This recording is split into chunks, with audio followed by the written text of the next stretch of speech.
and welcome. We are Turning It Up. I am Kiara Bowden. This is Heather Christensen, my mom. We have teamed up together to dedicate our lives to helping people heal in many ways and live the best lives they possibly can. Um, yes. So last time we talked about what trapped emotions are and what kinds there are. We even talked about what heart walls are and how they are formed. But today we wanted to get a little bit deeper into how we actually trap emotions and why we trap emotions. Trapping emotions is an act of the body and spirit together.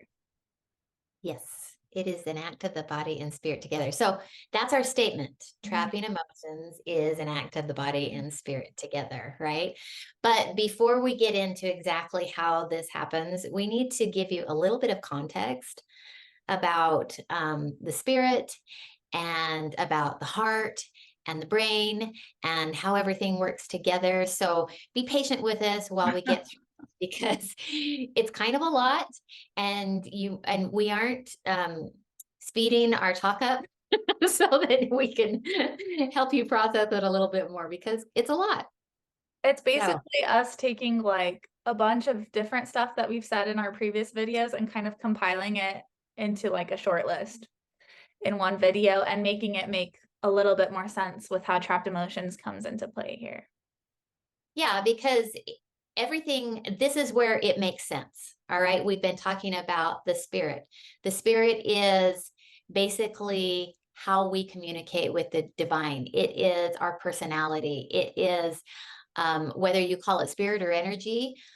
It's semantics. Some people call it the chi or the prana or the breath of life. It's just all semantics. We just know that there is something living within us. We call it the spirit, and that's what we will refer to it as. But we know that that's how we communicate with the divine. Yeah.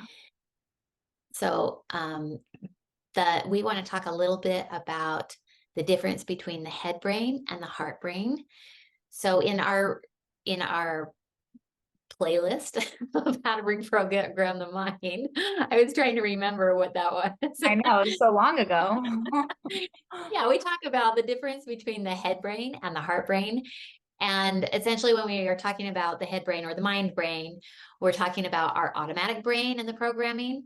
And that's basically the blueprint of our lives, right? And it's the decision maker we're using when we do things out of habit, like driving, riding a bike, cooking in the kitchen, getting ready in the morning. And many people will refer to it as the subconscious or the child. It is our programming, our blueprint. Do you want to talk a little bit about the heart intelligence or the heart, what we call the heart? Yeah, so the heart brain is what we call our spiritual intelligence. It's like the brain for our spirit. Scientists at the HeartMath Institute actually have said that the heart has a complex network of neurons and neurotransmitters and support cells that are very similar to those found in the brain. So yeah, they say it can actually be considered a second brain and can actually be employed when making decisions.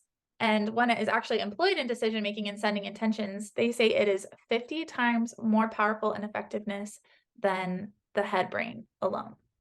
Right? Yeah, but that's because that's your spirit's brain and you are your spirit. So it really makes sense if you think about it hard enough.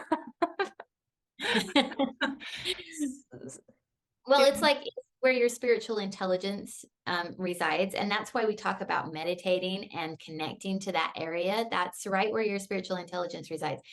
And the reason we say that is because your heart is where emotion is too. And she just talked about how it has so many complex neurons and nerves and synapses that are so similar to the brain.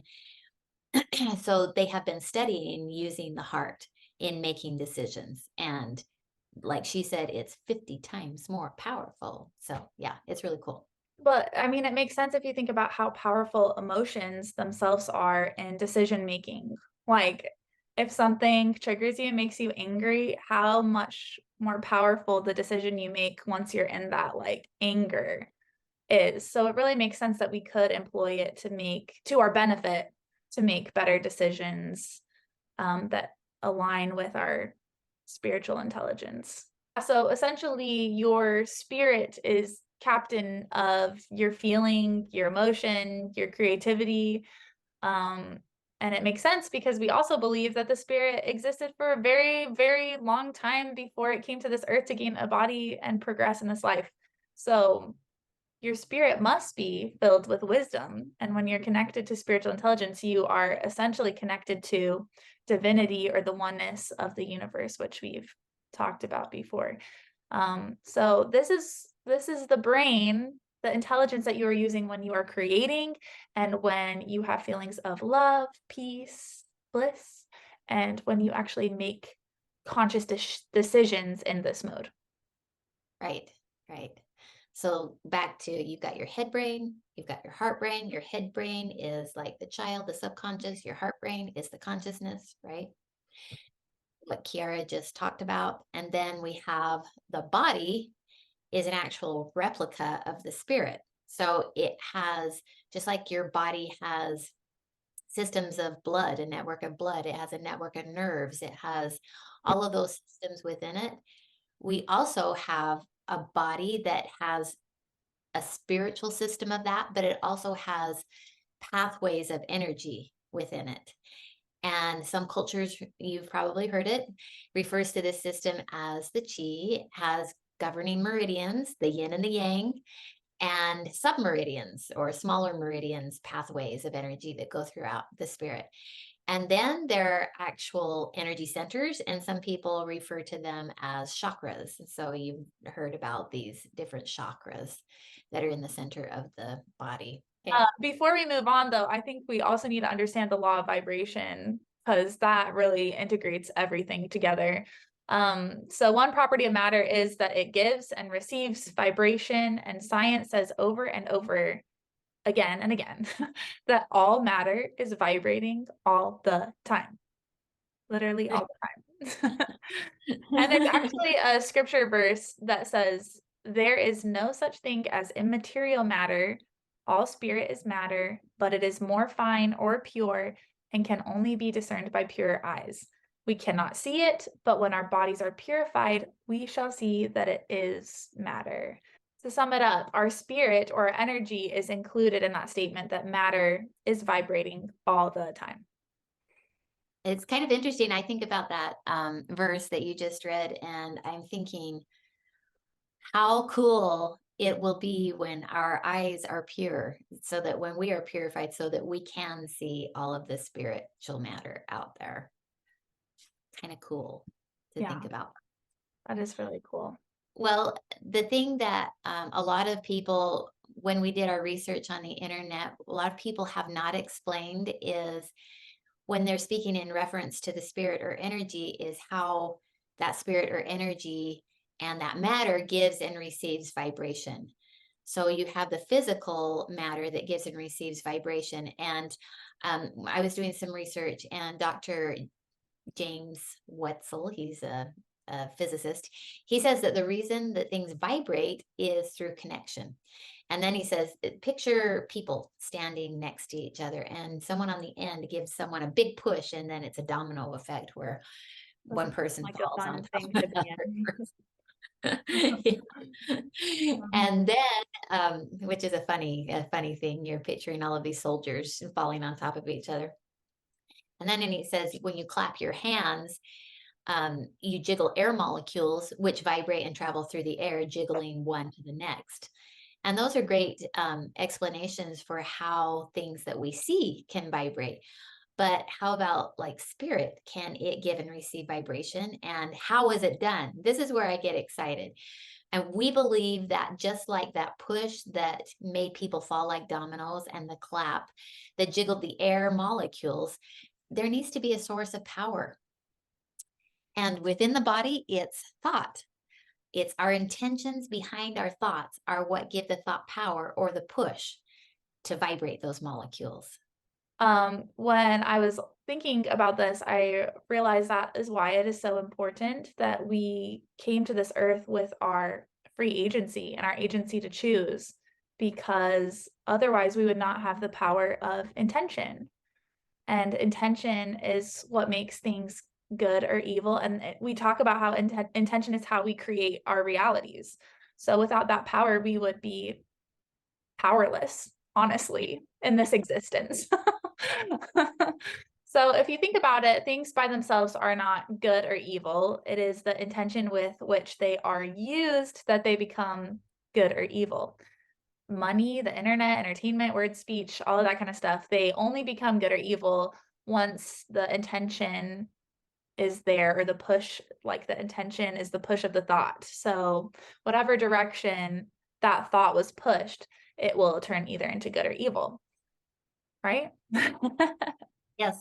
Yeah, exactly. So with the human mind, we have intelligence and we have agency and the right to choose how we use that intelligence. So it goes back to when you were talking about the heart and the power behind that emotion.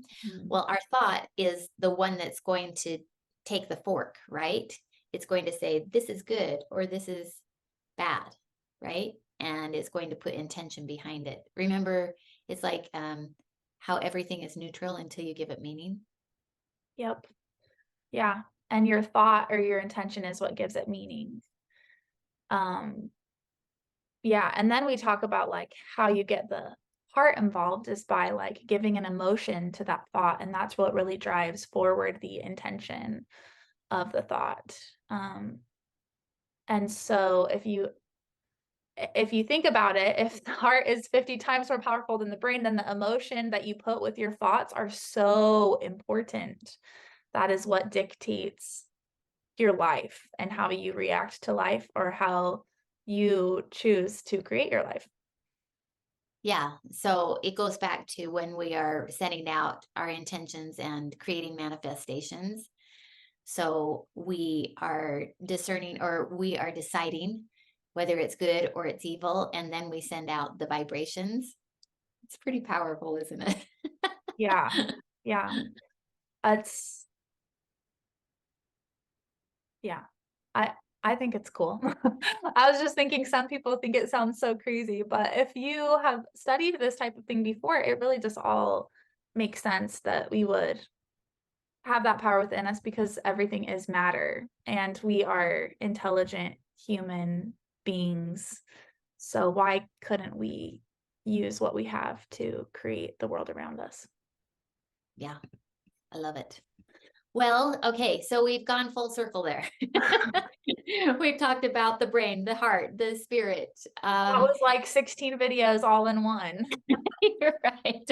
And now back to how we trap emotions. So you've seen in a reel that Kiara has done recently. We're going through life minding our own business, and wham, an event happens to us. And that moment, we have the agency to choose how we perceive that event. We just talked about that. And so once we choose to perceive, it deals with negative emotion. It means that we perceived it as negative, right? So our mind, based upon our programming, our life's experience, our automatic system says, ooh, that's bad. That can hurt us, which then starts the vibration, what we just talked about. Pop, pop, pop, pop, pop. It's our domino effect, right? Yeah. And it spreads to the rest of our body, activating our sympathetic nervous system or the fight or flight response. And that's good though, right? Because it gets us out of danger quickly. And because of that, you may not have time to process what you're feeling, right? Or identify what you're feeling or what happened to you, because you have been put in that fight or flight mode. All you know is what you experienced in that moment, and your brain perceived as it as negative. And so you're all of a sudden vibrating very negative, and you may not even know why. But then once we're out of danger, or we have been in danger long enough, our brains perceive things as so dangerous and so bad that it takes the energy of that negative vibration and it will actually start putting up energetic blocks in the body, to protect itself. And that brings the question, why does it put up energy blocks? Yeah. Yeah, you tell us why it puts up energy blocks. Well, because it's the mind's way of protecting what our spiritual intelligence feels. So negative energy blocks and pushes things away. So And if it can put up blocks, the less pain you feel and the more safe your mind thinks it's making you. And in certain situations, it can be really good. Do you have instances where it has been good for people? So, for example, we have clients who've been abused like as children or have had really horrible accidents. And so many of these clients we've heard say, "Oh, I don't know what happened then. I can't remember."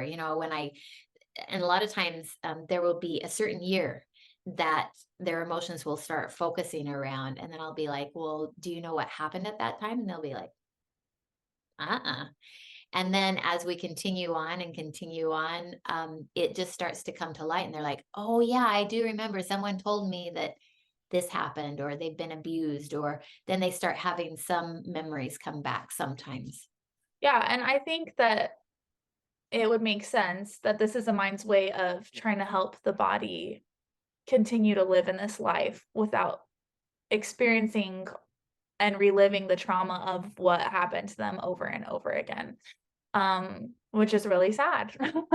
But the problem is it doesn't just go away, it's still there inside the body, and so, um, because of that, they sometimes become numb to the entire scenario because their mind perceived it as so negative, that the block became that huge.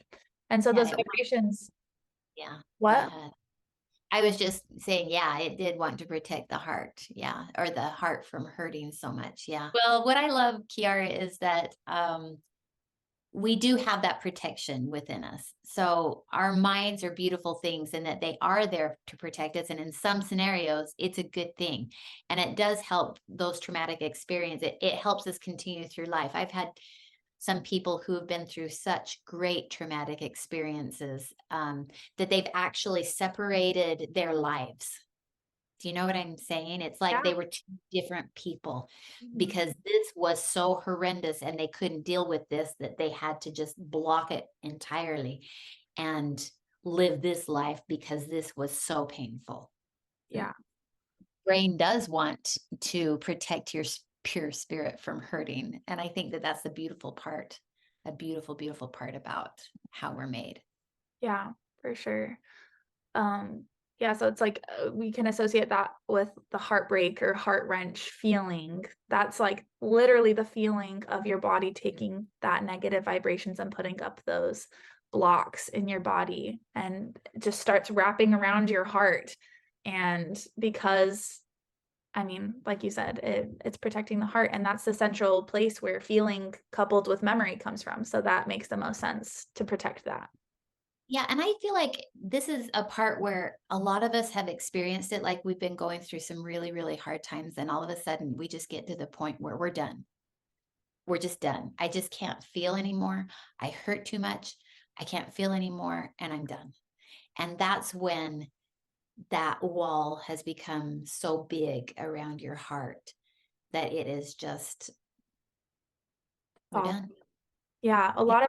a lot of people who come to get their emotions released will describe the feeling that they feel, and that feeling is numbness, which means no feeling.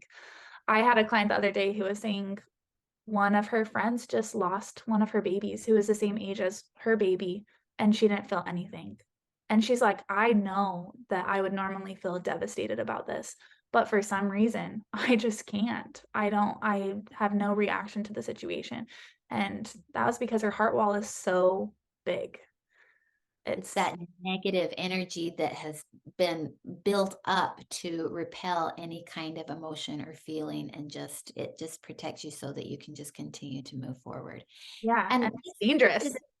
yeah, well, it's dangerous in some ways. In other ways, I want to talk about how this is an important part for people to go through, though, too, in life. They have to have a certain amount of time to sit in that. That's when we're talking about that, right? They Yeah, have to have a certain amount of time to sit in that.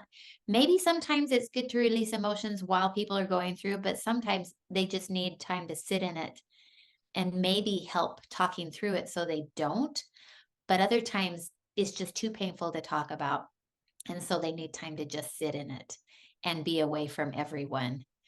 And then it seems like once they have, wouldn't you say this is right here? Once they have enough time to just sit in it and process it. There's a certain time of just letting it settle before they can come back and reach out and have people help them release it, like what they do with us. Would you say that's Yeah, and I think I do think that's correct. And I think another thing that's important is it's another like scriptural thing, but how are we supposed to know the good if we don't experience the bad? Like we are meant to feel terrible in this life, as horrible as that sounds, but it's so that we can know the good when it happens to us. And I feel like when someone goes through something traumatic and sits in it for a while, they're able to come back tenfold stronger than they were before and way happier than they were before because of that experience. yeah. But I do think the danger in, ruminating in that for too long is that you stop feeling love from other people and especially from God, which is the dangerous situation that I was saying that you could be in. So there has to be a line drawn with how long we can allow ourselves to sit in that darkness and numbness, trying to heal. Yeah, and I think that the longer that we sit in it, the harder it is for it takes more time for people to be able to process out the emotions and actually start to feel light again. The Yeah. longer years that they sit in it, the longer it takes for them to, once we release the emotions, to just that light start to come again. Yeah, it'll be more of a subtle difference. But I do think that they feel a difference. There I is a know difference. that they do. There is always a difference, but it's just sometimes they aren't consciously aware of it because feeling has. But when we see them a few months later, there's a brightness. Yeah. There's glow, there's happiness again, there's laughter. So it is nice. Yeah. I think too, along with talking about the danger of it, and maybe a reason why it could take them longer to come out of it is because if you are harboring all of these negative vibrations and emotions inside, it will actually, because your spirit is connected to your body, it will affect your health and disease can become worse, especially mental illness. More oftentimes than not does take shape and it can heavily I feel like this is the one, I don't know about you, that I mostly see is that it will contribute to dysfunctional relationships for that Mm, person. Um, yeah. So I yeah. feel like that could be why it takes longer to come out too, because there's been all of these repercussions of sitting in that for so long. Yeah. Okay. So I think we've talked a lot about it. So let's try to summarize here what we have said. Why do we So need to we summarize it? Just rewind the video. Watch it. rewind. Because let's make it all into one little circle compact package here. So we've got our head brain and heart brain and our spirit, right? And so our spiritual intelligence is actually sitting in our heart brain, right? And so when we go through the negative events or events that we perceive as negative, we've made that choice right there to give it meaning, to give it negative meaning. And then once we put negative meaning to it, our negative emotion starts to put that vibration out. And that's when we start to have that negative energy inside of us. It affects our parasympathetic system, which then puts us into a fight or flight. And we can then take that energy if we are in that situation still, we may be sitting in it long enough where our mind will have that chance or that opportunity to take that negative energy and start putting up blocks. Another thing about those blocks is that sometimes we don't have the ability to decide and identify what we're feeling when those blocks are there. Yeah. And that's one thing too that makes it hard. I mean, people will come to us, right, and say, I don't know, I have this block and it might be from another life, or it might be from these events that they weren't able to identify or couldn't remember or things like that. But some people will say, I don't know, I feel like I have a block in my shoulder, I feel like I have a block in my stomach or in my reproductive organs. So Well, I think another important thing to say on that is like we talk about, we're programmed from 0 to 7. And so if a lot of things were trapped within those years of our life, they just compound on top of each other because negative blocks create negative blocks. They feed off of each other. So if you have one, it's easy to have another and another and another. And because in order to not trap these emotions, you have to consciously think about how you're going to react to a situation. Those negative blocks keep you from feeling. And so it's just makes sense that you're just going to keep trapping emotions if you don't get it taken care of. Yeah. And those, it's that programming from 0 to 7, that blueprint. And that's why we have this other coaching side too, to help people understand and identify what their programming is. What programming is it that is making you perceive certain things as negative?